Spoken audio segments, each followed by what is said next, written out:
What's up, everybody? This is author SD Johnson, and I'm very, very excited. Today, we get to do book clubbing number 4, and we have the lovely Annabelle. She's going to take us through her book, The Eden Project. So I get to sit back and just be a spectator, which I'm very excited about, but I want everybody to do a quick introduction, and then Annabelle, the floor is yours. So I already said who I am. Who we got?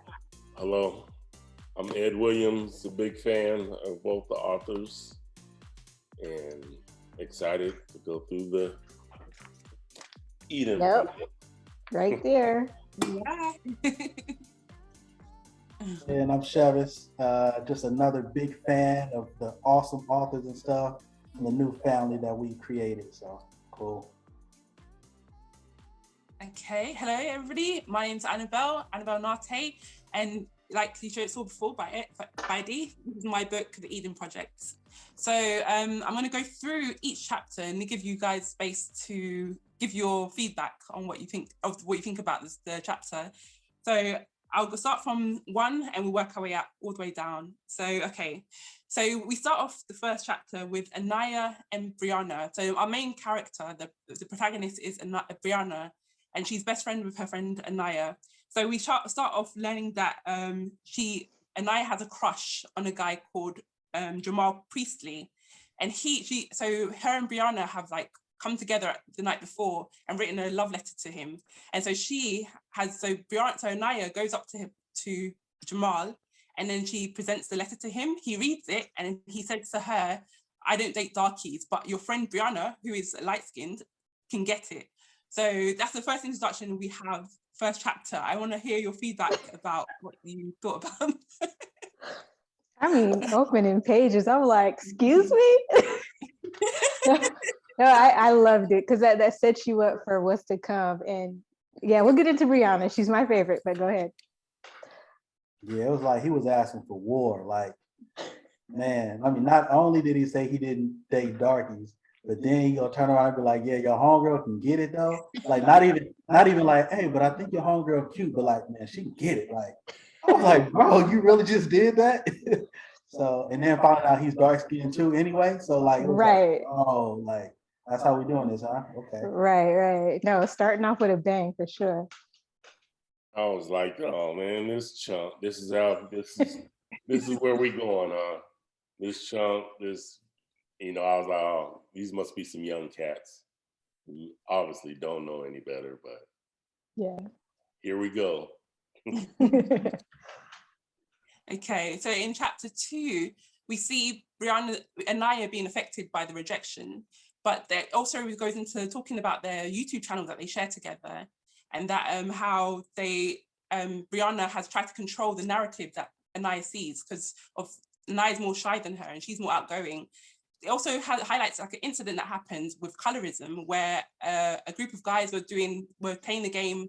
I think it's Love, Marry, Kill, and then they were voting Anaya as the kill instead of marry, or So it's like I tried to show the disparity of how do I say it? Like of colorism as an issue in that chapter.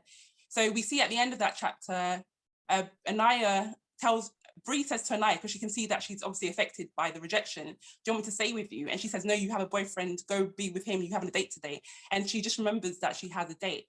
So since there's not much to discuss there, it goes into chapter 3 where we discuss her relationship with her father. So she goes home to prepare for the date, and she has a very heated conversation with her dad. Her dad calls her, says that she's just like her mother. Now we don't really get the insight into why why he treats her that way, but Brianna has a very strong personality, so we just think there's a clash there. So she goes on the date with her boyfriend, and he just wants to have sex, and she's a bit against that. But she gets a call from her mother saying that her grandma is ill, so she rushes back, and then she has to go on a plane. So this is chapter 5, I think it is. She goes on the plane to Chicago with her mum to help her grandma who's ill, who's dying.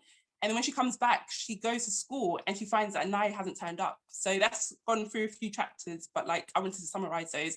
So yeah, she turns up to school, she hears whispers and she goes to Anaya's house, and then she finds there's police there. So that's quite a lot of chapters I covered there. So yeah, if you have any, do you have any insights from that?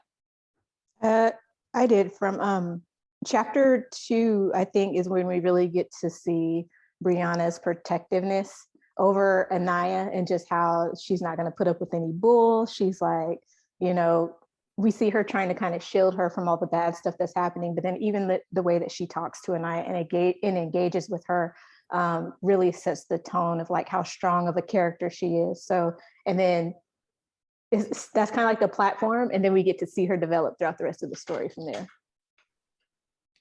I actually kind of saw Brianna in a little bit of different light. I saw her more of a like a almost like a people pleaser, or maybe it's more that she thinks about herself first and then other people second. Because like even with the whole smash, marry, or kill or whatever, it was like initially she wasn't necessarily bothered with it, but then when she sees Anaya, when she's feeling about it, then all of a sudden she want to scream, you know, F y'all or whatever she said to them. And then even the same thing with her boyfriend, you know, it's like he's trying to get sex and she doesn't really want to, but then she kind of just gives in, and she's like, okay, well, I need you to take me to a night, but then, well, no, I want to make sure I please you before that, so we can do this and then leave. And obviously mom calls. So it's always like she gives in to other people, but it's not like that's her initial intent. If that makes sense. That's interesting. I didn't pick up on that. I kind of saw it like she was coming from a place of caring, but that's good insight. I didn't really see that until you developed that. I was kind of side-eyeing Brianna because, you know, she left. I understand she left because her grandma was ill and everything, but, you know, that whole time she really didn't keep in contact with Anaya, and that, you know, that's a long time. So I'm like, you know, what's going on here? And then, you know, she come back and then she's all worried and everything, but I don't know, it just kind of left me like, what? Was there an issue with the phone? Is that why she didn't talk to her, or she just didn't call her? I thought there was like something was wrong with the phone. She left it in the taxi. She lost her phone in the taxi. Yeah, she left it behind. Okay. So but that was weird too, though, because then she's like, she didn't have enough time to send an email because she was always at the hospital. I'm like, you sat at the hospital for 4 weeks and you never went home to a hotel, and like, I mean, it just didn't make sense. I'm like, but yeah, that's another one of those things where she's not thinking about other people really. It's always like she got her mind somewhere else, which I'm not necessarily saying that at this point it's a good or bad thing. It's just, you know, and it could have a lot to do with just her home life. Now grandma, who seems to be a very big staple in her family, you know, is not doing well and stuff. So I don't know, but yeah, that kind of threw me for a loop. Like, you here for like 4 weeks in Chicago and you can't find somebody's phone, somebody's computer to get an email, something, send a pigeon out, something like. Yeah, it kind of, I was like, okay, I want to see how this goes, because there's something. Yeah. I'm kind of, I don't know, disconnect is not it, but like. Yeah, I think this is where the story actually takes off too. This is kind of like that moment of like, all right, now we finna run forward. Exactly. So what happens next is that she sees the police are there, and we find out that Anaya's dad is a cheater. He's had affairs with many women behind his wife's back on several occasions. But that was kind of like, we find out also that she goes to look inside Anaya's room, and she finds under her wardrobe pictures of them together growing up. But Anaya has like scratched her face out of the images since they were little. So yeah, and then I think the last thing is that the police tell her that she has run away. And then she doesn't. Brianna doesn't believe her because she suspects that Anaya would never leave without her. So it leaves you a bit in the hanging on, like we don't know what's actually happened. So I don't know if you have any ideas or any thoughts on that. So what were your first assumptions? That she ran away or that she was kidnapped or?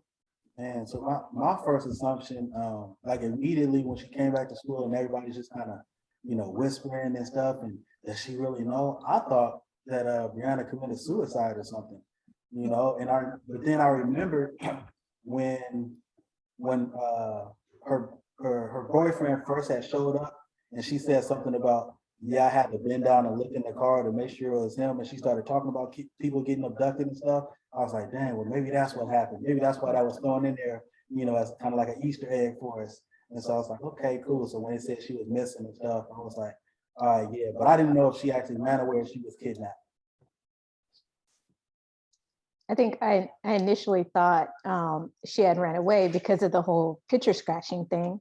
And then as it developed, and like same as you, Chev, when they get to the point and they're talking in the car and all that stuff, that's why I was like, okay, there's more going on to the story than I thought. So it's not just a runaway situation. I was thinking, yeah, she bounced. She wasn't happy with the way things was going and wanted to get away. So yeah, I thought she packed up her knapsack and a sandwich and wait. I was kind of wondering, like, why would she think she wouldn't leave without her, though? With Brianna, she was kind of like, she wouldn't go nowhere without me. I thought, well, how do you know? And then it has been 4 weeks. She might have felt slighted. So, we don't know. She might have left without you, girl. I don't know. So I think that was kind of her. That's another one of her like pieces of her character. She feels like Anaya can't go nowhere without me. Like, she has that kind of air about her. So no, I know she wouldn't just leave, not without me. Like she can't go nowhere without me. She needs me. Like, so I think that's kind of where she was coming from. see, and I remember in the author spotlight that Annabelle and I did, we talked about Brianna's character and how she develops. I think we're seeing her rough edges, but then as she goes forward, like there's this whole other level that she goes through as a character. And you wrote that very well, Annabelle. So you can dive into that. Yeah. Thank you. So she gets home and then she checks her computer to see if there's any messages, emails that she receives from Anaya, sorry. And she sees the president and his son on just as a passing thing that she sees on the internet. She's trying to find, she logs onto her YouTube account to find if there's any videos left between her and Anaya. And she finds that Anaya's left her some videos. And in the video, she claims that she started hearing voices. And so that's where things start to go, well, it starts to get interesting after this point. But like, yeah, so I don't know if you had any thoughts on that or I should move on, if you let me know. When she starts to see yeah. I just thought, yeah, I was like, when she started hearing voices and everything, I was like, uh-oh, maybe there's more than her just running away. Like before, I thought she was just, her boyfriend or her writing that letter and being rejected and everything kind of hurt her feelings. But nah, the whole mental health issue and her hearing voices, I was like, uh-oh, something's wrong here. Yeah, I thought it was going to be like just the breadcrumbs that were leading us to the bigger issue. It felt like the setup for what was to come next.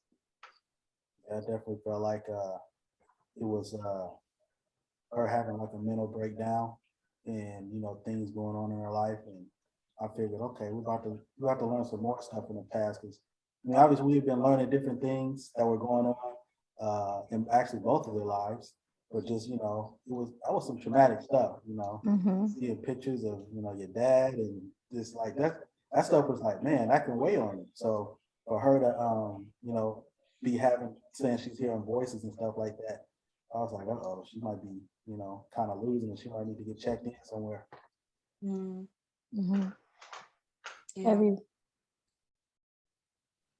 Sorry, Samara, you gonna say something? Or? Oh no, go ahead. No, I was just saying it got heavy right there. Yeah, it got heavy. Yeah, definitely. So she goes to school the next. So we see the videos from Anaya. She only gets through a few of them, and Anaya tells her that she's hearing voices and that she's been followed. So Brianna goes to school the next day because Anaya mentioned that she would see the social count. I can't remember what you call it, counselor.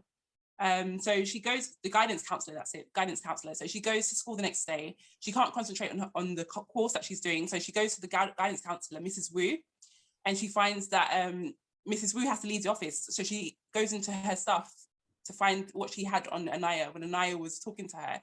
And she has, she lists a few things that Anaya was experiencing, like hearing voices, being paranoid and stuff like that.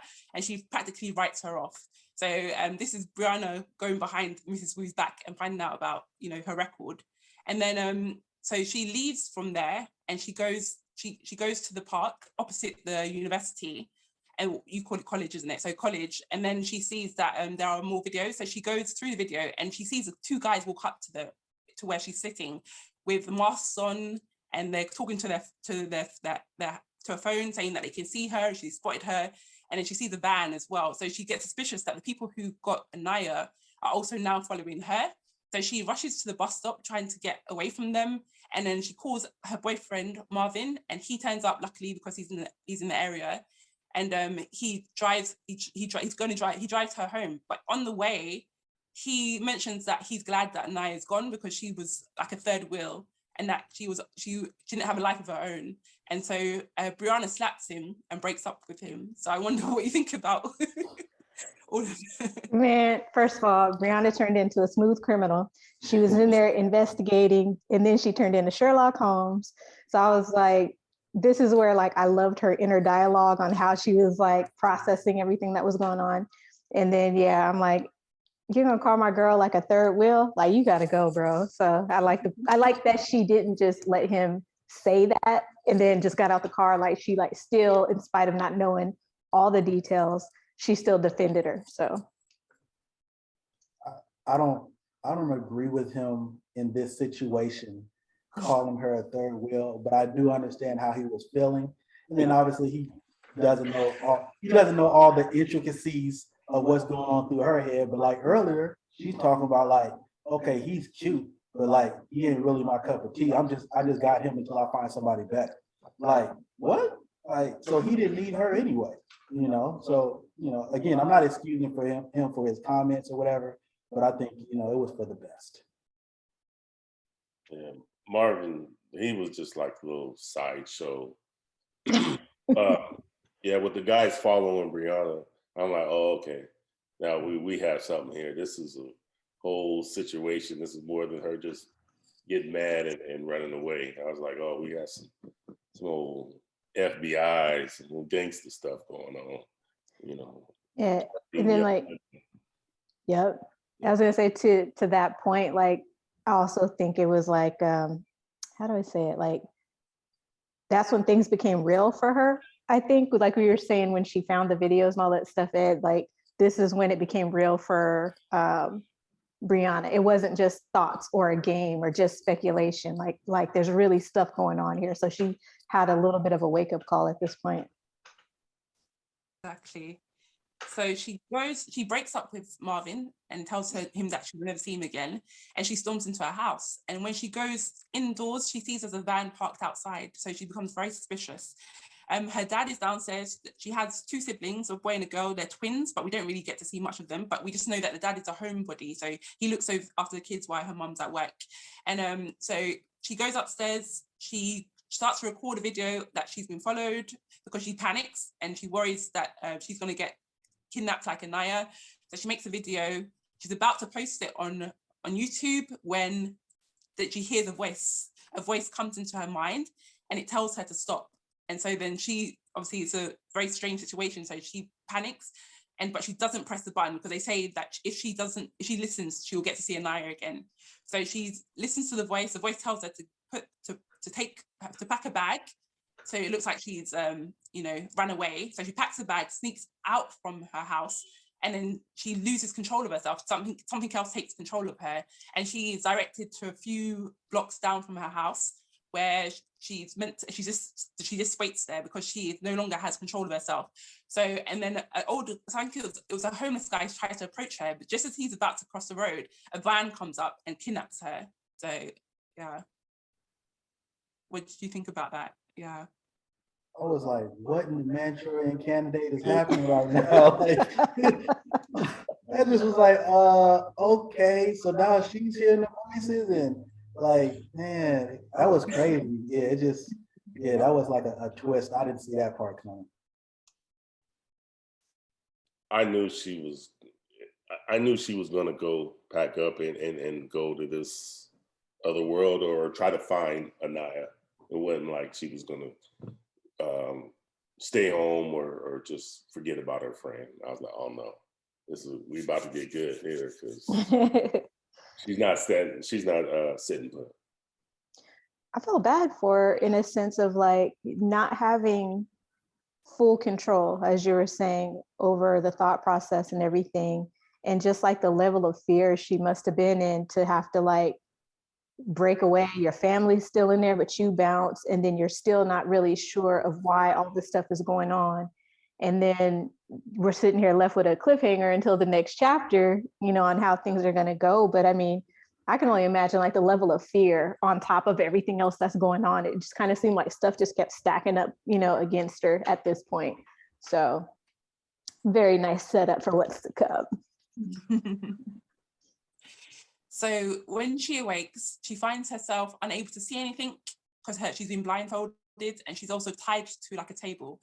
But she does hear a conversation happening around her. So she hears a woman talking to two guys. So she calls the woman number 1 and the two guys 2 and 3. And so the woman asks these guys that this is all she can hear, but she can hear like electronic gadgets going off and things like that. But she hears a woman asking what her blood type is. Now, I didn't mention before, but when she went to see her grandma needed a blood infusion. Yes. And yes, I didn't mention this before.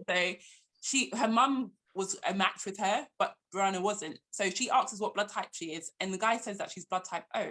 And so the woman says to him, "Oh, she's ordinary, so we can dispose of her." So she leaves the room because there's a scream from another room. So she goes to the other room to check on this other victim, and then Brianna is left with these two guys. And one of the guys, number 3, I think it was, asks to have time alone with her. And now she doesn't know what's going on here and why he's asked for that, but she just tries to listen and make sure they don't know that she's awake. And so one of the guys leaves, and then she's left alone. And then she feels somebody touch her boob. And then she realizes what this guy wanted to be left alone with her for. And so he gets on top of her and starts to pull down his pants, and then she kicks him as hard as she can, or she kicks as hard as she can, and he falls over. And then he has, because he was trying to use her, he has taken off her restraints. So she gets up, tries to sees that it's the president's son, because she recognizes him from the internet from before. So she sees it's the president's son, and then she grabs his gun and his pass, but then somebody hits her over the head and she's knocked out again. So what did you think about that scene? Okay, so hold on. I have a lot to say. We're going to take a quick break, and I'm going to tell the people where they can find your book, and then we're going to jump back in. So get your guys' thoughts ready, because I have some things I need to say. What's up, everybody? This is Simone, aka author SD Johnson, and I am so excited to let you guys tap in with us for our next installment of Book Clubbin. This will be Book Clubbin number 4, where we get to hear directly from the amazing author A.T. Nartey. I'm so glad I get to call her friend, and we did a deep dive into her book, The Eden Project. So you guys will be able to check out the episode that we did here, and also do not forget to head over to Amazon, pick up your copy, because you're not going to want to miss this. It's a good one.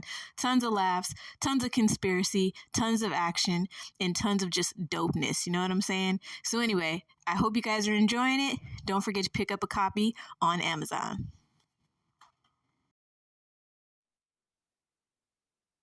Okay, so I just had to tell everybody where they can go find this book, because we're into the thick of it. It's getting good. Okay, so one thing that I appreciated is that every chapter is kind of left on like this amazing cliffhanger, right? And so this chapter, I swear it was giving me like Sarah Connor feels from like Terminator 2 Judgment Day, when she's locked up and like the orderly guy is trying to get at her and stuff, and she's being held against her will. That's kind of what was going through my mind. So I'm like, we have entered the Marvel universe at this point of the story. So yeah, I thought the action was amazing on this side. Go ahead. Well, one of my favorite movies growing up was Monster Squad. So yeah, you already know what I'm about to say. So the whole time, this dude is like, yeah, I need some time alone. And I'm immediately like, oh no, say it ain't so. And so he started groping all on her and stuff. And the first thing I think of is kick him in the nuts. Like this, and then bam, she gets him, and like, so I was like, yeah, get him. Then of course she gets knocked out, but still, it was like, man, so. Mm-hmm.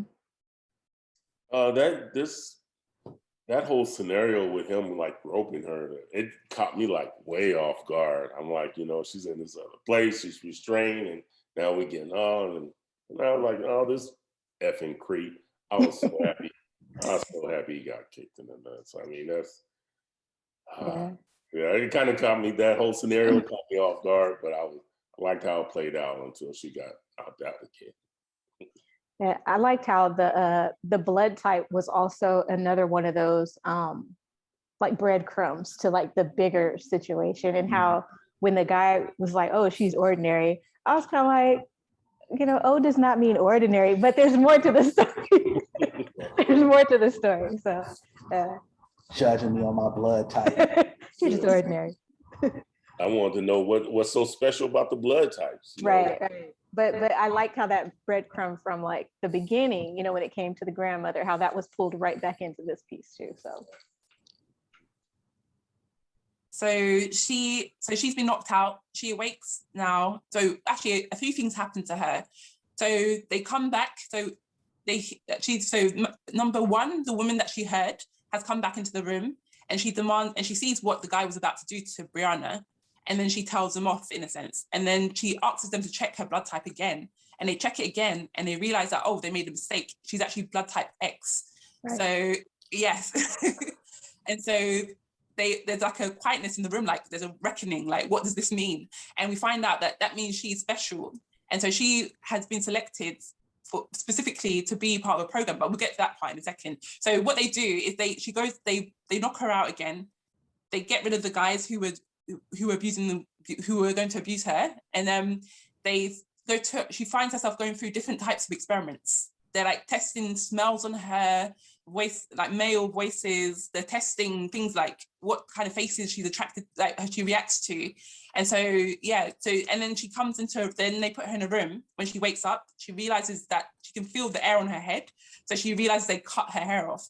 And this makes her extremely mad. And this is because Brianna has her identity in her hair, which was weave mostly, but yeah.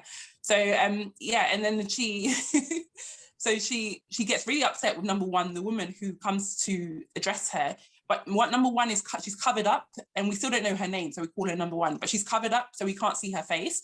And she tells her about this project, Eden Project, and she asks her to sign papers. And the Eden Project, she claims, is about making couples, making like what you call lifetime partners, building relationships between individuals. And so she says that if she goes on this project, she can see Anaya again. So Brianna, although she should think about what she's doing, she signs the papers and agrees to go on the Eden Project, even though she doesn't know, what it's about or what could really happen. So yeah, what did you think about that stage? Okay, so kind of a segue, but not really, because just roll with me really quick, guys. So Octavia Butler has a book called Dawn, and it was written in the 80s. And this is the scene that really let me know like how dope of an author you are, because like it was so reminiscent of Dawn, which is one of my favorite Octavia Butler books. I actually reread it recently with one of my daughters, and just the whole being held in captivity. There's experiments going on. You don't know what's going on, but there's such a huge purpose behind everything that's happening. I felt like it was such a good parallel. So kudos to you on writing it, because it was very well written. And this is also like, I was kind of like, didn't trust the lady, didn't trust the contract. I needed more information. And Brianna's just kind of like, she's focused on the superficial as opposed to like, girl, you better read what you just signed up for. So that was my thoughts. Always read the fine print. That's what they tell you. Always read the fine print. But I think it was interesting because Annabelle, I thought the same thing about the hair situation. I'm like, this whole time, not that she's come off as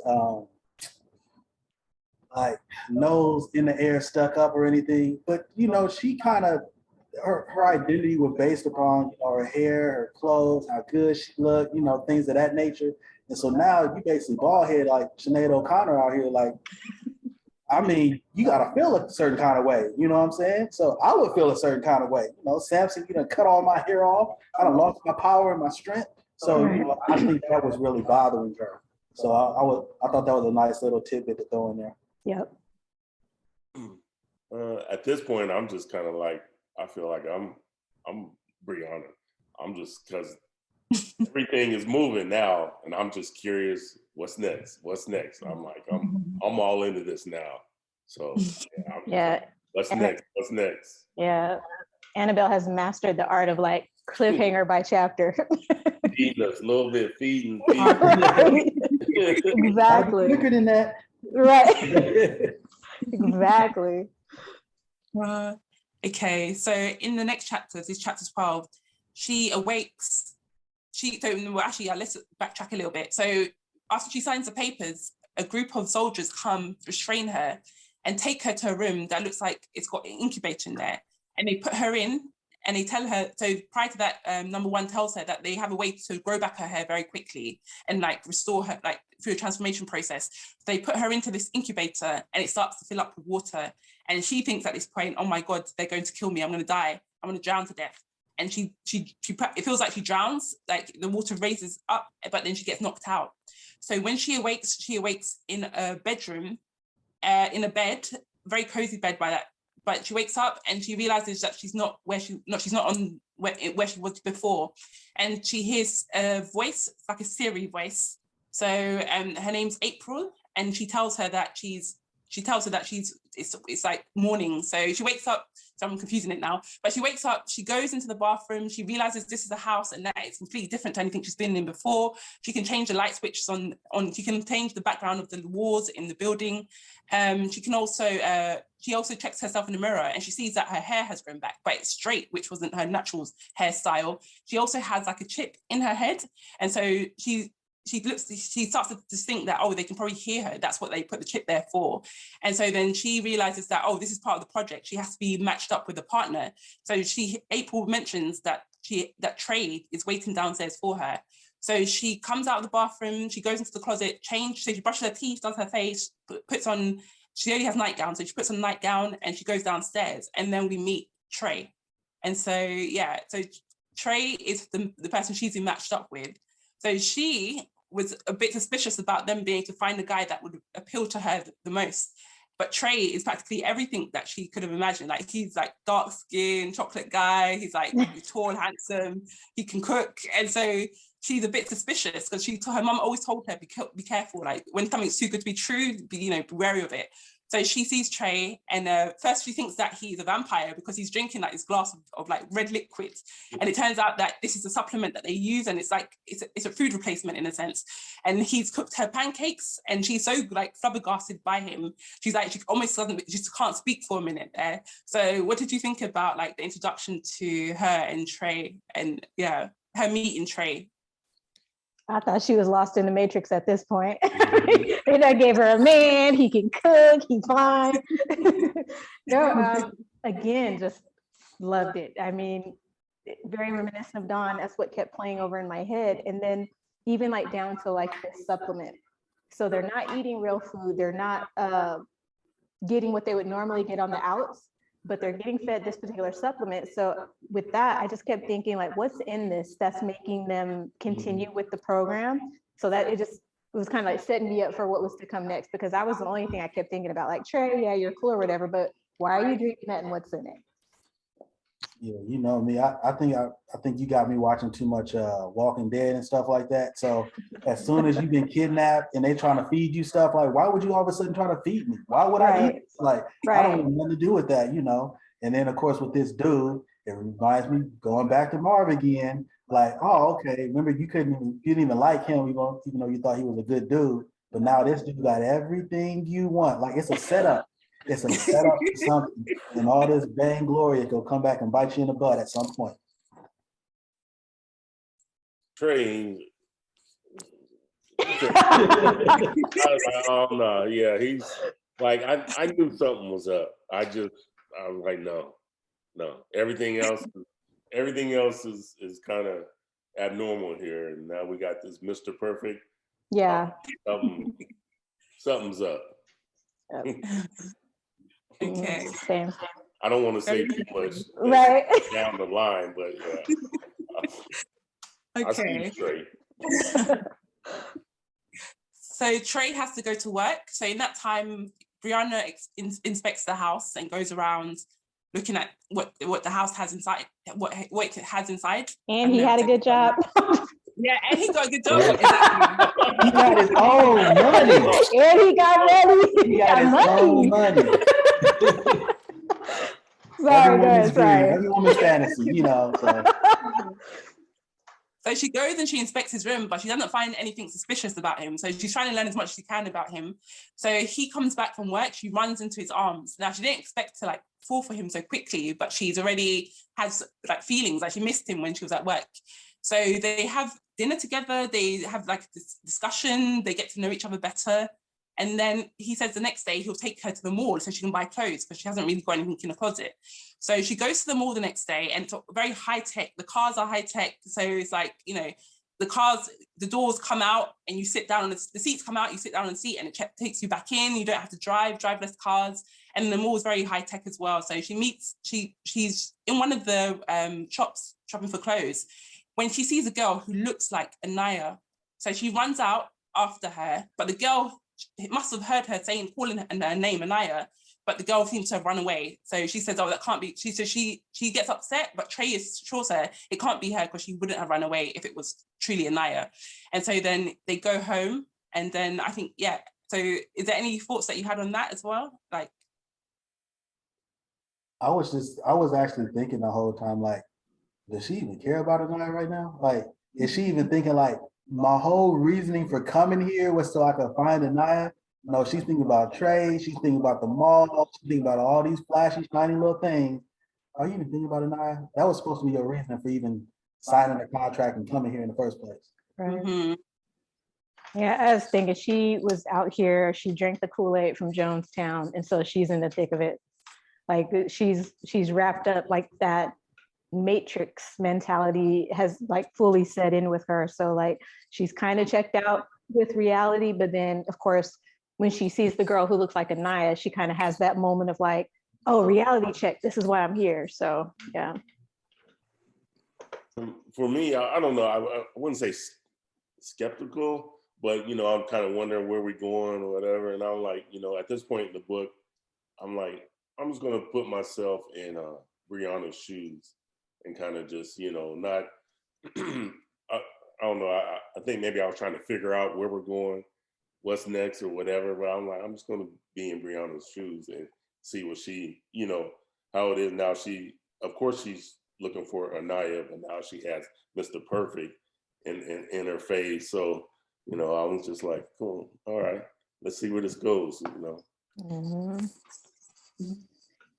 So, okay. And then, so there's more bonding between Trey and Brianna. It just shows them that like they spend time at home together, playing games, watching movies.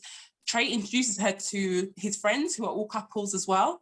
There's also something she notices about the island. She finds that they're mostly Black couples. She doesn't seem to see many people of other races there. So she asks Trey, but Trey doesn't seem to say like anything, you know, that indicates why that's the case.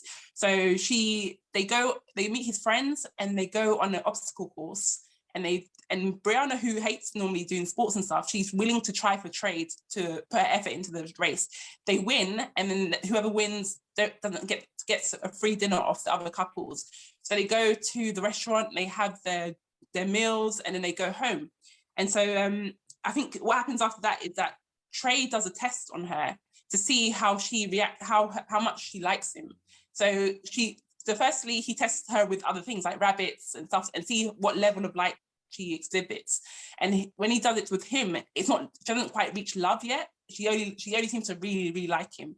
So he's a bit disappointed about that, but he says that it's not really that important. So yeah, is there anything you would like to add to that, I suppose?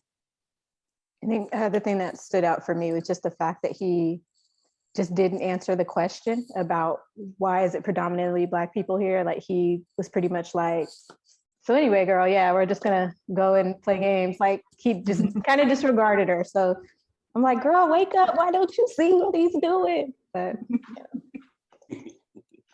As soon as that was pointed out, I was thinking Henrietta Lacks.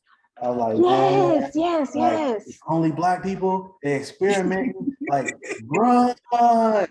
Get out. Jordan Peele, get out. They're gonna take your DNA and exploit it. And you ain't gonna get no kickback for it. Like, oh no. Nope. Yeah, same. That's a good point. Yep. I just want to piggyback on what Chef said, because I was like, what kind of mess is this?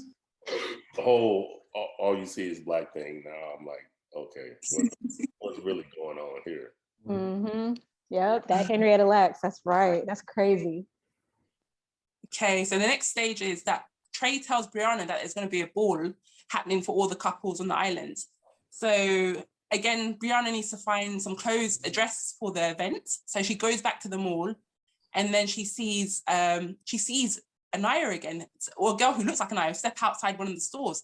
So she calls her again, but this girl seems to flee her. So she chases after her and finds and meets, and the girl runs into one of the rooms. So she goes inside and finds it's a toilet, and then she can see it's Anaya. And Anaya is standing there in front of the mirror with her hands on the basin, just like, looking a bit out of it. And so she says, Brianna, Anaya, it's me, Brianna, aren't you happy to see me? And so but Anaya, is not happy to see Brianna. So she says that she thinks she's a sidekick, and she's used her like a sidekick. So she thinks that she's been using her all this time. And she says that her partner, so Brianna's like, where are you getting all this from? And then Anaya informs her that her partner, Min Jun, has been telling her, has been talking to her about these things, and she thinks that she's using her too. So Brianna is so shocked because she came all this way just for Anaya, and Anaya has turned her back on her. She no longer wants to be friends with her. That's the impression she gets, at least anyway. And so she's shocked for a minute. She stands there, Anaya leaves, and then she comes to her senses. She wants to stop her and let her know that she still wants to be her best friend, but she's already gone. So that really upsets her, and she goes home crying, and Trey comforts her. So what did you think about that scene? Yeah, I thought this was another setup. I think again, this shows even the people who have kidnapped him. I envision that they've been following all these people around the city and stuff all this time, so they've been kind of seeing their interactions and stuff. And I think that was an easy play for them to be like, you know what, you've always been her sidekick. She doesn't really like you. She's just using you, because that's what it seemed like the relationship was always about. And so even now, Brianna finally all of a sudden she sees Anaya and she's like, oh, I really like you. And, why are you acting like you're not here to see me? Like, you're not happy to see me. And then kind of like, you ain't never really liked me. You just like the thought of me being lesser than you, being your understudy, but now that I got me a man, my man, he done told me, he's opened up my eyes to reality, and I see the true frenemy that you've been to me this whole time. I was kind of skeptical of this whole Min Jun character, and so I was like, so he's telling Anaya all this stuff about Brianna, and so I was just like, well, I wonder what Anaya told Min Jun. Why would he? Because at this point, to me, he seems like a big old hater, and so, but why? What did Anaya tell him? So that's kind of where I'm at. So Min Jun.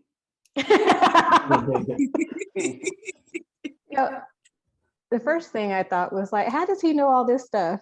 Like, number one, like, where are you getting all your information from? So that was my first thought. And like, I'm still rooting for Brianna. It's like, she's still flawed. We know she got issues, but I mean, she went in the Matrix for her girl. So she's, she's trying. So I'm giving her try point. She get an A for effort. So that's what I was thinking. Did she go for her girl, or did she go because she wanted to hear the applause for her going to save somebody? You don't know.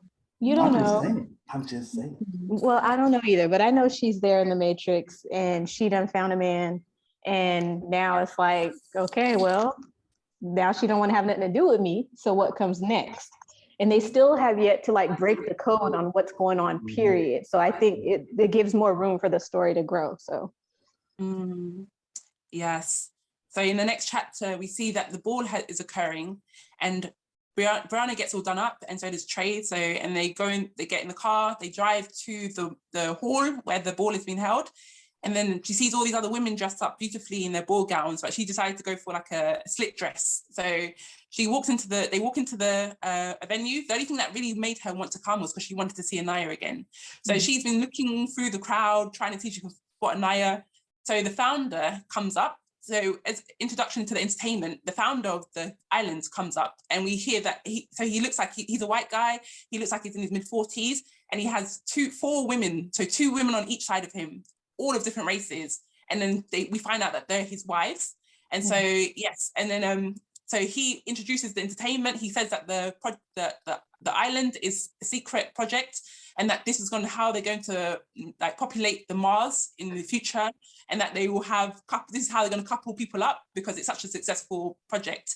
So then we see Brianna sees Anaya on the stage, like in one of the boxes up in the crowd. So she goes with Trey to speak to her in the intermission of the play that they're watching. And Anaya, this time she isn't like combative. She's more like, oh, Brianna, she's a bit surprised to see her. She's like, oh, Brianna, you're here. And so she says that she feels bad about what she said to her and that she would like to hang out with her again. So that's what she says to B. So I'd say Brianna, but she calls her B for short. So that's what she says to Brianna. And then Trey comes, and Brianna introduces Trey to Anaya, and then Anaya introduces her partner Minjun to Brianna.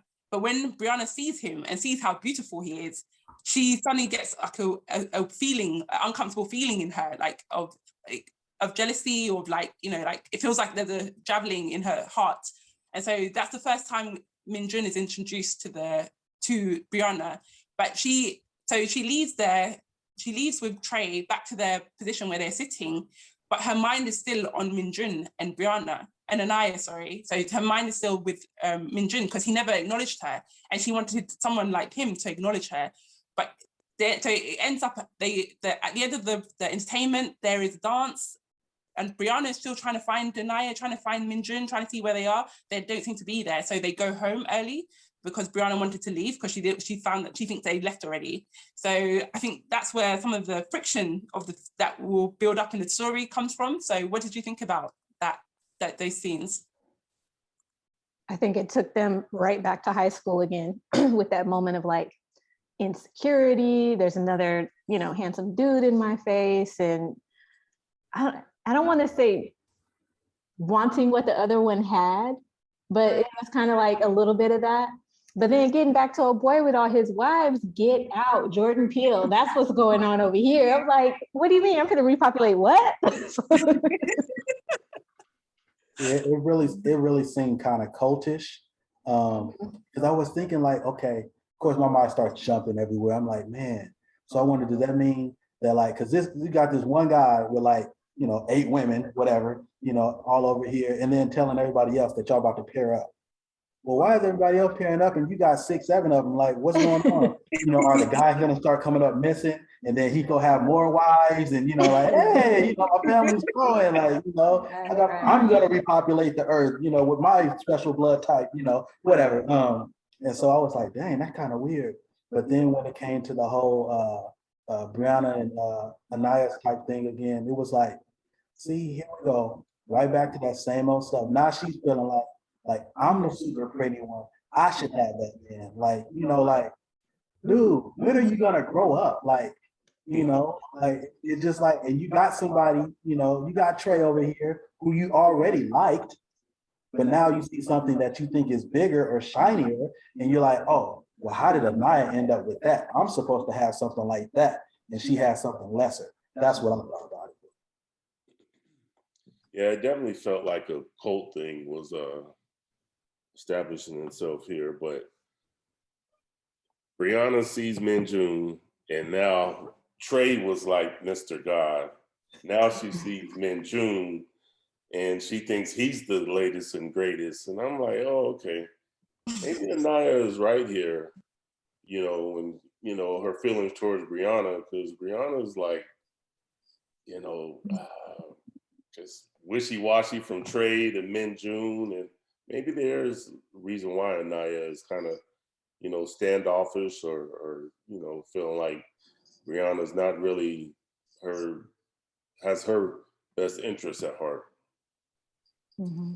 Yeah, I agree with that. And then like wondering, did you only want him because Anaya had him, or is it truly like oh my God, that's my person, or that's the one that's supposed to be meant for me? Or was it kind of like that was what's going on in my mind too? Like, did she really want him for who he was, or is just because Anaya had him? Because remember, you're supposed to be perfectly matched with your person, and she ain't feeling, Trey as much as she suddenly had like this immediate affinity towards Minjun. So yeah. Hey, not to go down a rabbit hole, but I just thought about something. You remember that show we watched? That there The was Power. magic. Huh? The Power. Yes, that one. Yes. Another Yeah. book. Yeah, it's another book. They Also made a book TV too? show out of. Okay, cool.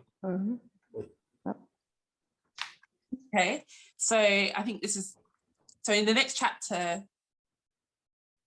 Trey gives, I haven't mentioned that Trey gives her a watch, and this watch is how they communicate with each other. Yeah. So in the next chapter, Trey says to her that there's a women's meeting. So because Brianna's getting bored of being left at home all the time when Trey's at work. So he tells her there's a women's meeting that she can attend. So she joins up with the women's meeting, and then she attends that meeting, and she finds that Anaya is there. So this is a surprise for her, but it's a happy surprise because she's glad to see Anaya again.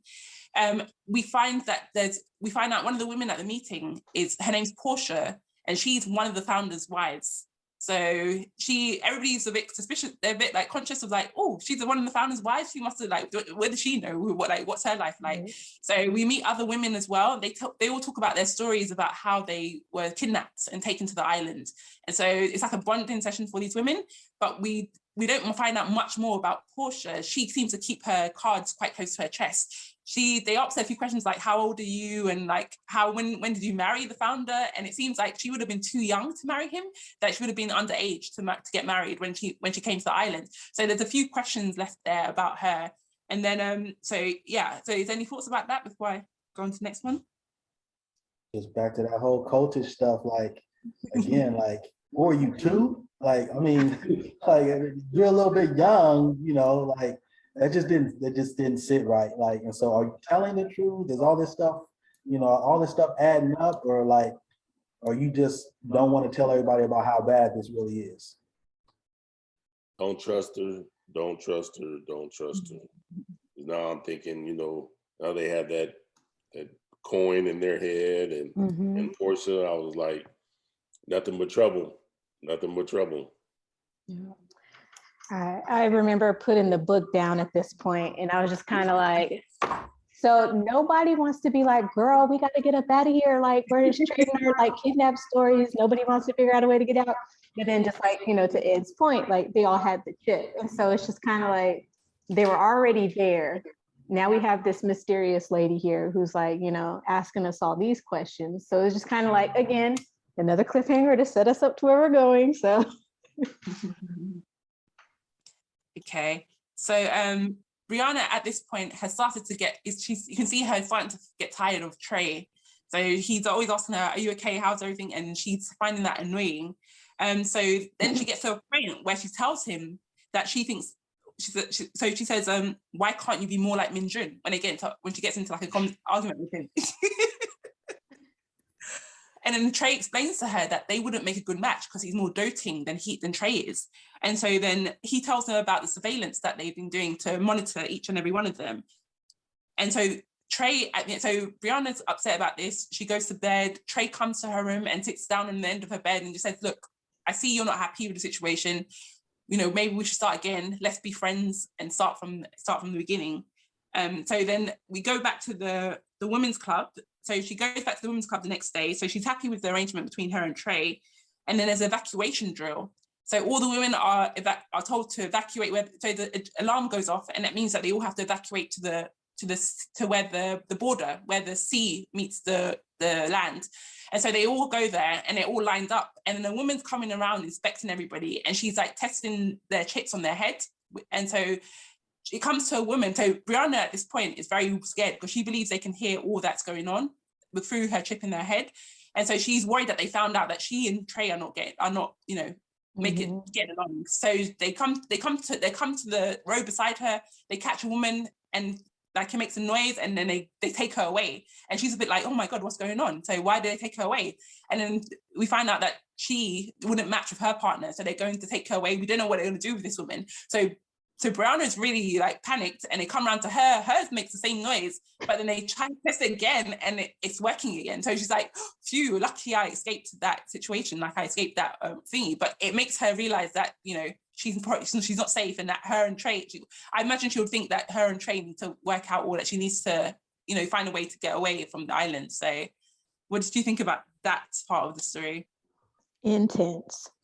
It was very well written. That was like a good tension builder.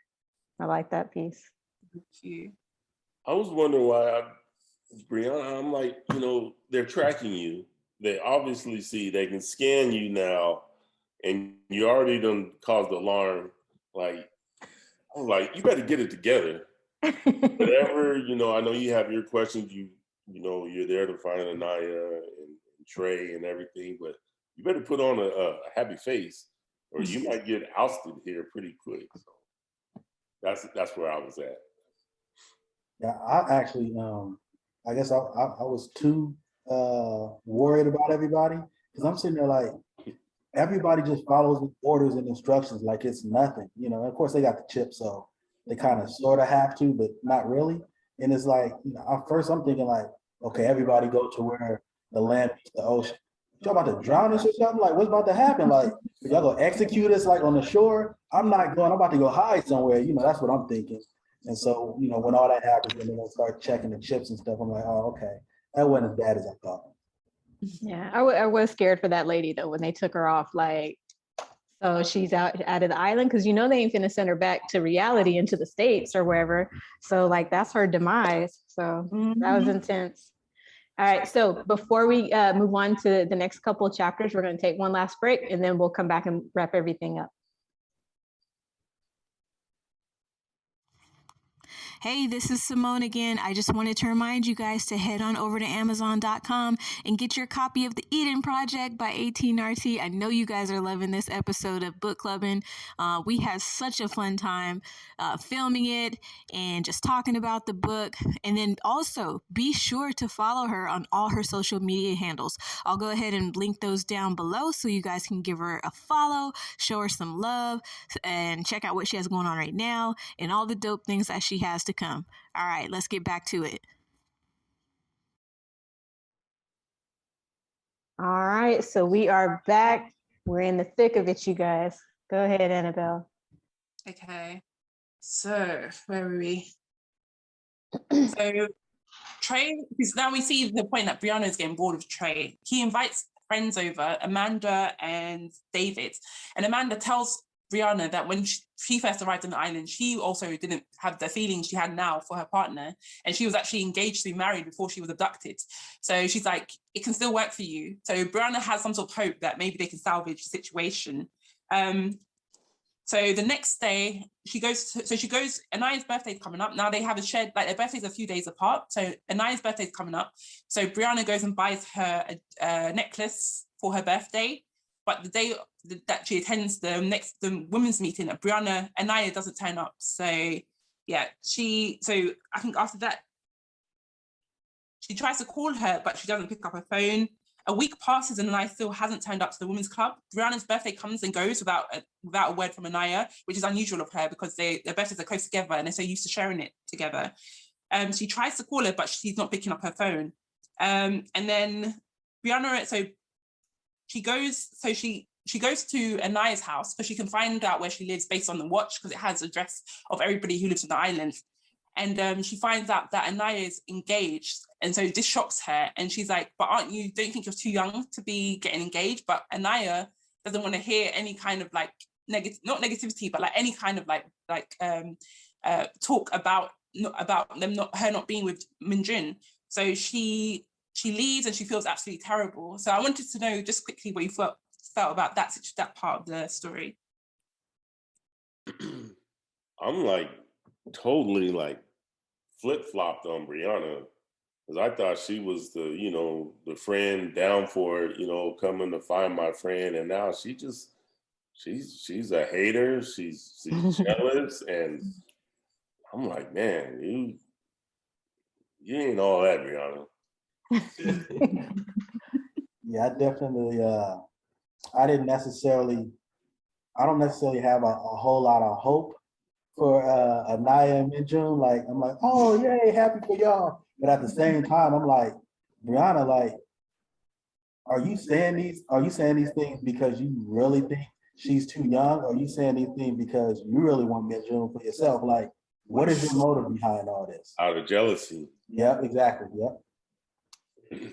Okay, I'm still holding out hope for Brianna. Just want you guys to know I'm still team Brianna. But anyway, so when Amanda came on the scene, I thought she was kind of like a Stepford wife. She had that very like programmed answer, very like, yes, everything will work out in the end. You know, very like, that's what I imagined her response would be. And then like Anaya kind of running off, you know, after talking to Brianna, like, you know, you can't tell me what to do, like, you know, being like that. But then you can definitely see where Brianna's kind of like being questioned. Like, are you really coming at her because you're genuinely concerned about your friend? Or, you know, just like the guy said, you know, is this a jealousy move? Are you being a hater? Are you?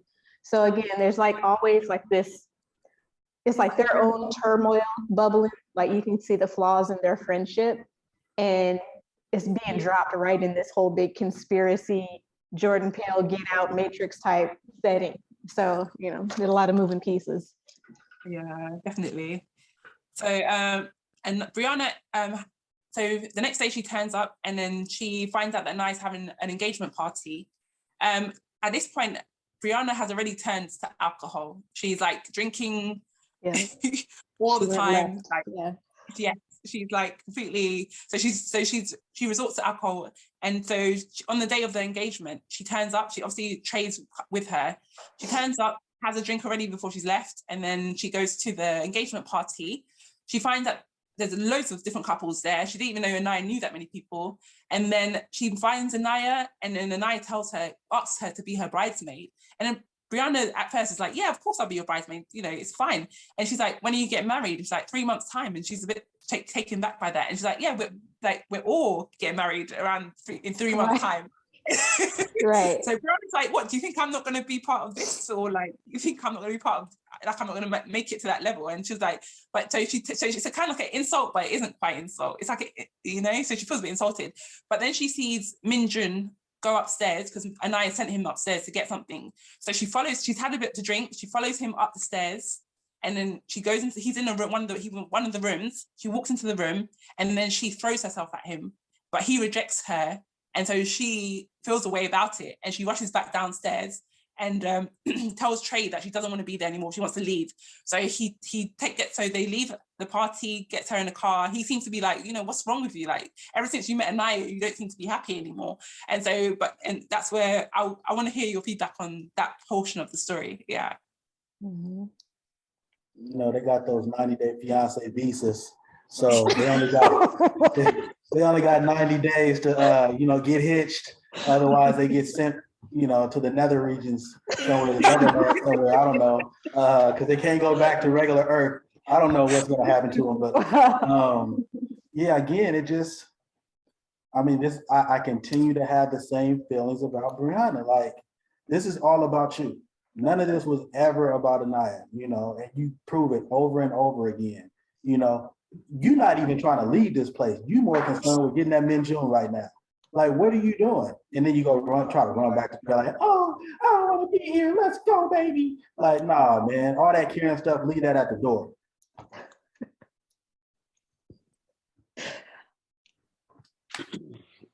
Yeah, Brianna's shady.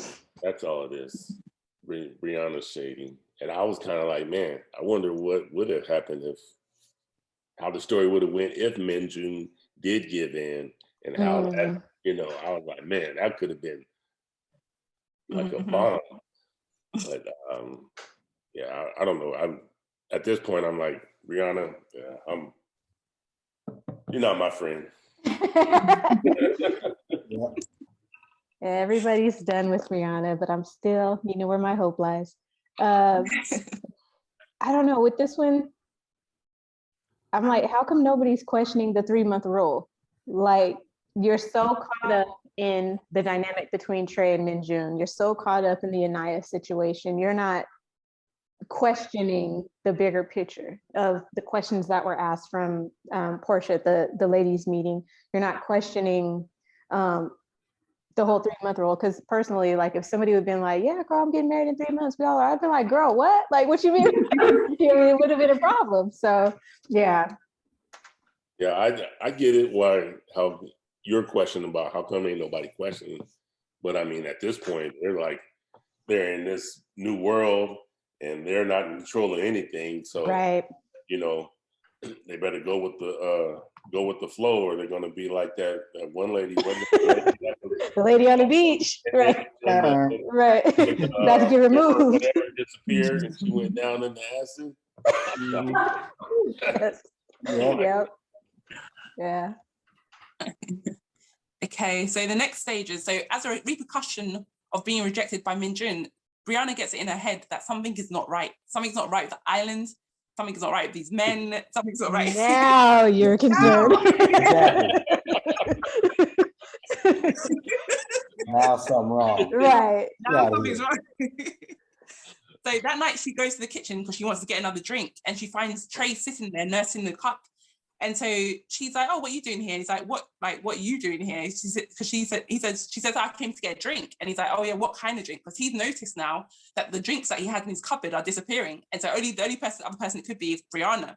So she doesn't want to be assumed to be a drunk. So she gets a bit upset. And so then she insults the founder by saying that he's a pedophile and that he's this and that. And Trey gets immediately angry. So she grabs a knife from the counter and then she just holds it at him. She's like, "Tell me the truth. What's going on here?" And then he tries to reach for it. They struggle over the knife. And then she tries, something slips her mind. She tries to stab him with it because she's like, "Oh, I'm going to die now because we didn't match up and it's your fault." She blames it all on him. And then they struggle. And then when she sees how futile it is, she turns the knife on herself and stabs herself in the stomach. So do you want to try to stop here, or do you want me to go a bit on and then you can comment? I mean, that was the twist that I didn't see coming. I actually thought with the buildup of this and like some of the dialogue that they were having, that he would have said, "Okay, well, this is what's going on. The founder is doing ABCD," but it's kind of like he's so sucked into the program, like his chip is so strong that he's not willing to share any information. And so when she did that, I was wondering, with you being the author, you can shed light, but I was wondering, was that kind of like a purpose move so she could get sent to like some medics or something? I mean, obviously I know what happens in the chapters to come, but in that moment, like I kind of felt like maybe that was her out. Like if I harm myself and then I go back to like the doctors or something, maybe I can get more information. That's what I was thinking. That would have been good, but actually she does it out of that was a good option. But she does it out of she feels so helpless. She feels like she has no control. She's like in this program, which has she signed away her life in a sense. She has no control. She sees what they can do. Like they said that they can maybe put her in sex farms, use her organs. But she's really trying to follow the road that they set out for her because it seems like the only hope. But now that she sees that her and Trey, their relationship is breaking apart, she just feels like, what can I don't want to live. If I have to I'd rather kill myself than have them kill me. That's what her mentality is. Yeah. Right. Okay. That makes sense. Didn't she stab Trey and then his wound immediately? Oh no, that's later. Oh. Yeah. You're spoiling the stuff. It's all right. He didn't say anything. You didn't hear He that. didn't say nothing. I was trying to get to a point. Sorry. Why? No, it's not a problem at all. Okay. So what happens next is that so she stabbed herself. Then Trey puts his hand on her neck, and then she just gets out. She doesn't recall what happens next. She wakes up in bed the next day, and she's perfectly fine. She checks her. There's not even a mark there. So she's like, "Oh, was I dreaming when that happened?" So she goes downstairs. Trey's like, "Oh no, you she asks him, did we get into a fight yesterday?" He's like, "No, you were drunk and I just put you to bed, and so there's nothing happened." And so she's okay, but he leaves for work, but then she goes back to the kitchen and inspects the floor where she was standing when she imagined herself getting stabbed. And she sees there's a little bit of blood there, just something somebody tried to wipe it away, but they couldn't quite get every speck of it. And then she's like, "Oh, he was lying to me. So what happened must have been true." Now, what did you think about what's that thing? What comes to mind when you think about that? Seemed like another MK Ultra type thing, like he had all this in the plans, Yeah, we'll just reset her real quick. Beep, beep. Like, you know, like, so even with the fact with her, like her stabbing herself, like, I don't know why nobody at this point has thought, well, why don't I just take the chip out my head? Like, Mm. you know, but you're willing to stab yourself, but you're not willing to like take the chip out your head. Every other movie or something does it. Why don't you do it? You've seen the shows, like, you know. So I don't know. I don't know where her head's at right now, and obviously it's good for her that she's seeing that everything ain't what it seems with Trey. Um, but yeah, I was interested. Like, where's the next turn gonna come from? Because it's always a different direction. You think it's going one direction, and then bam, hit the corner. Mhm. Yeah, this is definitely a story to where you can't see what's coming next. So I think at this point, I was hoping that this was going to be the point where her light gets turned on to where she starts thinking outside of the chip and outside of what's going on, and her eyes get opened to something. But she is Brianna, so. Mhm. Yes. So what happens next is that she goes to find, so she can, only person she can think of who might have any answers for her is Portia, the founder's wife. So she goes to the women's meeting. They're in the swimming pool, but Portia's not in the water. She's just sitting watching the women swim. So she tells her, like, you know, something weird happened, and Portia's not interested. She's a bit like robotic towards her. She's a bit like aloof, and so she flatters her, which seems to get her attention. And so then she tells her that they're being listened to. So she can't really reveal anything, but she makes out a sign like that. And then she points upwards. And so Brianna leaves not having much information, but then she figures out what Portia was trying to suggest, and she's talking about the mountains.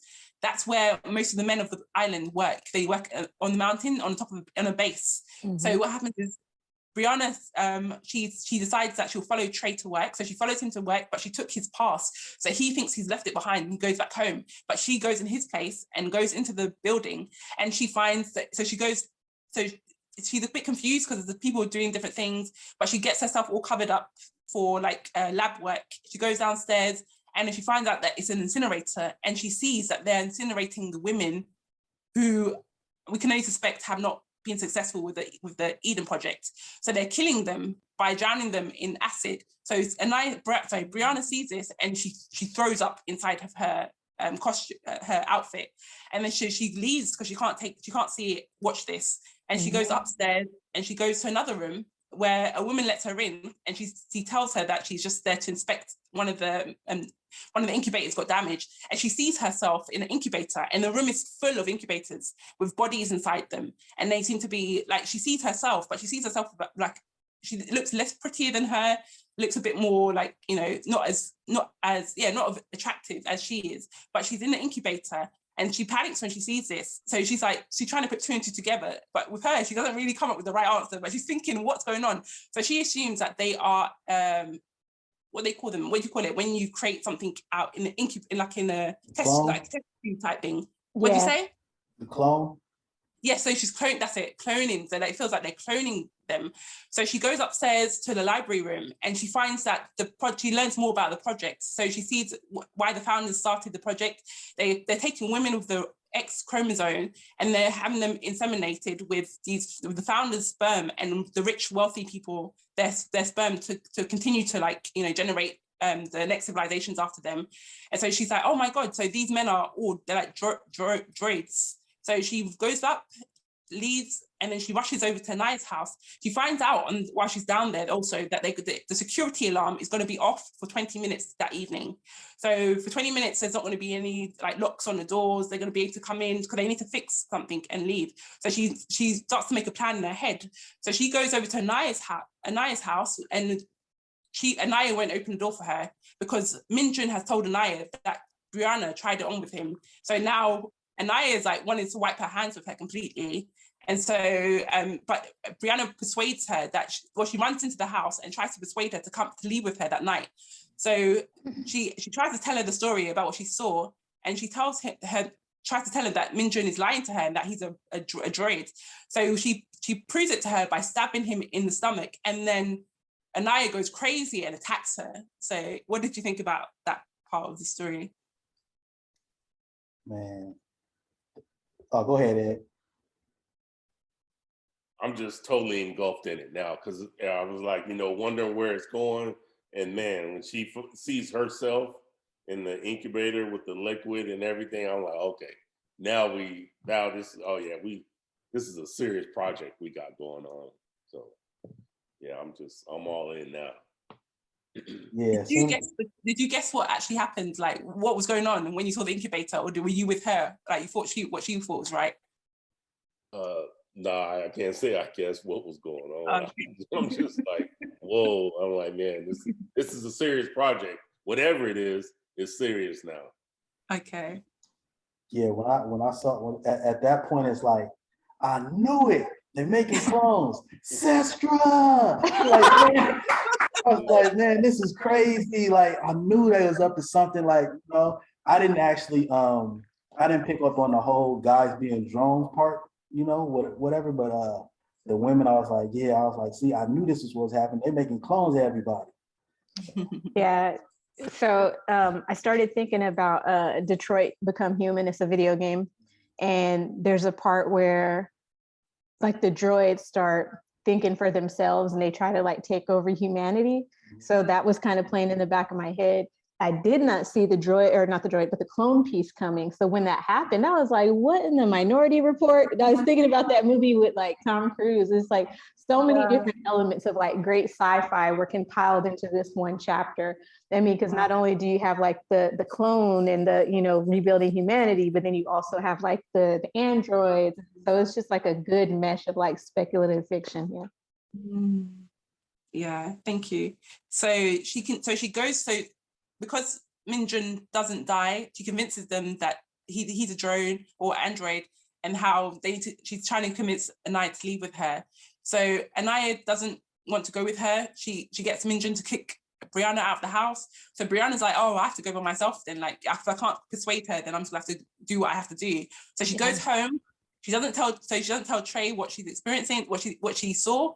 She just eats her last meal with him. And then she makes up a lie that she's going out, and he's like, oh, but it's late. And she's like, oh yeah, but I'm just gonna go sleep over at Brian's house. But it all seems very suspicious to Trey. And then he admits to her that he knows what she's up to. He says that he went and inspected the cameras and saw what she had done when she went into the base. So, she thinks that he will try and stop her, but he doesn't. He just lets her go. So she goes to the base, and then no one is there, and then she is stopped. She's been found out. A group of army has come to arrest her in a sense. So they take her downstairs, and then they throw her into the vat of acid, so the bath of acid, and then she wakes up inside a body. So I don't know if you want to add your 2 cents to that. I thought that was in the story. You're gonna throw me in some acid. It's over. So it's over. So I mean, again, just more intense buildup to the culmination of the story. It's like every time I think we've hit the climax in the plot, there's like another level. So yeah, I did not expect that piece at all.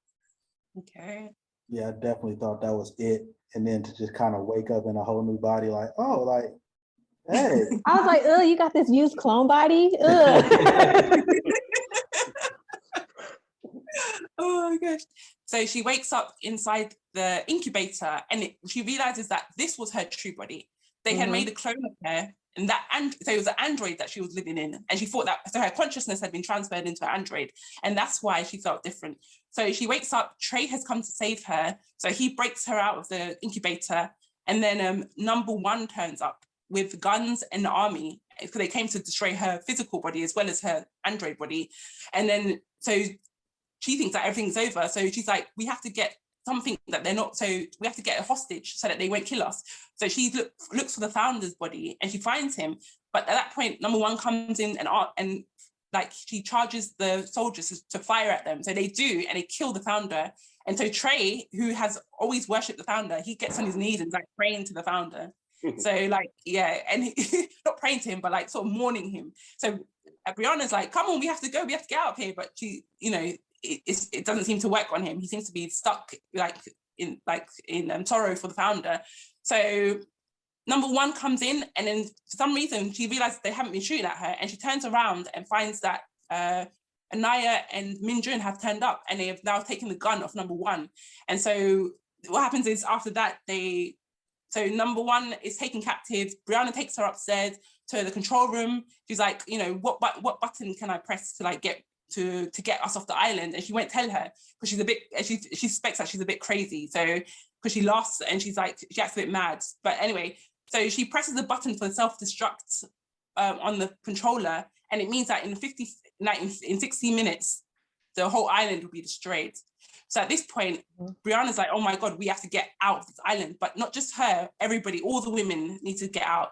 So I didn't mention, but earlier, Trey also let the women out of their incubators. So everybody, all the women in the island have now woken up in their bodies and they're all trying to get out. So did you have any thoughts on that? We're near the end now. One thing that did come up to me, like, obviously all this action and stuff is going on, but for whatever reason, I just got to thinking, like, remember earlier when Brianna looked at herself in the incubator and she was like, it looks like me, but it's not as pretty as I am, it's not as glamorous as me. You looking at yourself though, like the real you. Wow. And so like, but subconsciously, you're looking at the real you and thinking, oh, she ain't all that. I'm much hotter than her. She looks kind of like me, but not really, like, not knowing that, no, that's the real you right there. That's what people really see when they look at you. Wow, Chev, this Sigmund Freud dissecting the mental. Okay, I did not get that. That's crazy. Good point, Chev. I thought that too. I'm like, man, I've been out on Brianna. So of course he's gonna say that. Oh, not as good as me. But I don't know, all this stuff going on. I'm like, man, I didn't know where it was going, but I mean, it totally makes sense now. This is the Eden Project, and it's everything, the cloning, all this. I was like, man, this is awesome. This is the project. I think Brianna is like the tornado that I love to watch just cause havoc and destroy, because everywhere she goes, it's like, I think she means well, she just has bad execution. And so it's like everything that follows, she's just making a mess, but it's because of that mess that is unraveling like a lot of the secrets about what's going on with the project. When Trey like bent down and started grieving for the founder, something in me just started laughing because I'm like, dude, if you don't get up, like, what are you doing? So, but then you kind of got to see where everybody's loyalty lied. But I was like curious why, if he was so bent on the founder, why he helped like get the ladies out of the incubator. Yeah, so that's interesting. So for him, the founder is practically their father because he created them, their androids. Right. So they all, if Minjun had been in the room when he saw the founder being killed, he also would have gone down on his knees. It's just the way that the androids treat the founder. Yeah. Like sacred to them. Yeah. And I think I would say with Brianna and her feelings, I think it's both. I think it's both her wanting to help and get Anaya back, and also she's conflicted because she also has emotions about like, oh, but I'm pretty, why don't you like me as well? It's a combination of the two, I think. So and then like keep in mind how young they are too, like they're still in high school, so I mean of course she would feel that way, she's still a teenager. Yeah, it's so young, exactly. So what happens is that they manage to get, a lot of women get left behind, they manage to get to the border, but there's soldiers waiting for them, but Minjun does something he sacrifices his life by him getting the gun and attacking the soldiers so that they can get onto the ships, which are taking people back to the Earth. And to like, I don't know how to say it, because the island is like a secret island. So back to the other islands, like back to America. So so they get on the ship and all the women are very distraught because their partners are not with them. So lucky for Anaya, Minjun manages to climb onto the ship and drain them. But then they take them, it's like warp speed, they leave the islands, they end up in, it's home safe. But then we have the last chapter where we will look at, it's an interview on a show with David, what's his name, Winkleman? I forgot what his name was. Mike Winkleman. Mike Winkleman. Yeah, so he's interviewing them, and then we find out, I forgot to say, but maybe it's good that I mention it now, that we discovered that Anaya is Brianna's sister. Her father had an affair when she and that's why they have the same blood type. So they in the show, he asks, "Oh, are you surprised that you found out that you're sisters?" And she's like, "Yeah, we're really shocked, but like Brianna's a bit distraught because Min-jun has been taken to MIT because he stopped working. So now it's just like the last scene is Brianna. It's Brianna saying that she wants to get revenge. So yeah. Okay, so the plot twist about them being sisters, again, I was so, I guess, focused on the Eden Project that when that bomb dropped, I was kind of like, what? And then the very end, I was wondering, do you plan a book 2? Or is this done? Because I mean, I can respect it when the author says that, but did you think about a book 2? I always thought of this book as a standalone. I never considered doing book 2, but you're not the first person. Another woman asked me if I'm going to do another book. I don't know. It's a bit too early for me to like decide on that yet. I think I need a bit of distance and then I'll come back to it if I do decide to do another book. But like, I want to see, you know, how people react to the first book. So yeah. We found out they're sisters. Yes. And that's like, that leads right into another book. I mean, it's true. I'm like, it's true. like the bombshell on the last page. Yeah. And now we want more. Yeah. But you know, at this point, you're always looking for another plot twist. Like, dude, every time we think we know what's happening, something else happens. So I'm thinking, okay, so she's gonna go to a mirror one day and notice, hey, what's this in my forehead? And then like the whole thing gonna start back over again. Like she got a chip in her head and like, oh my goodness, like there's a whole nother one of her somewhere or something. Like I'm just going down all kind of rabbit holes. Like, that's a good idea. That's a very good idea. It left me just thinking, like going back, just looking at Anaya's and Brianna's relationship all the way from from the first page of the book. And the reason why, you know, Brianna acts the way towards Anaya that she does, and vice versa, because they're sisters, you know. Wow. You know, good insight. Always being in my sister's shadow. That's good. Yeah. You know, I thought they were just friends, but oh no, they're sisters. There's more to it now, you know. Yeah. Good points. Yeah. All right. Well, I had fun as usual. Very good. Any closing statements? Anything you want to share about anything you're working on now? So I actually have a second book, which is completely different universe, but it's a fantasy. So, but that's going to probably come out in September, and that's going to be called The Trellis. So that's my second book. I'm actually working on a third one, but like, you know, let me get the second one out first before I go. Right. So do I get like first dibs on doing like book clubbing for the Trellis? Yeah, 100%. 100%. Cool. Yeah. And thank you all for taking time out to be here. I really appreciate it. Thank you. No, thank you with the schedule change. It got kind of crazy, so I appreciate you guys. Yes, thanks for having us. Thanks for sharing your literary artwork with us, and greatly enjoyed it. The book is a dang roller coaster. It just doesn't stop. I'm happy to be here. I'm just happy to be here. What's the second book, Annabelle? So it's called The Trellis, and it's based in the Trellis, and it's based in like a far, far future where scientists have developed mutant trees which have taken over the earth. So then now people live. So it's become too dangerous to live on Earth. So they live on different levels of the trees. And so one of our main protagonists, Eula, she falls from the trees, but she has to make her way up past all the different levels with an enemy. So it's like we have to see how that plays out. So yeah, but that'll be out in September, I'm hoping. So right on. I can't wait for that one. Right on. Thank you. Well, I guess we're done here. Appreciate you guys for your time. Thank you, Annabelle, for allowing us to get into the Eden Project. I'm always a big fan, always here to support anything you got going on. And people have to stay tuned for the Trellis coming up. So I'm excited. All righty. Thanks, guys. Have a good Sunday. Thank you. Bye.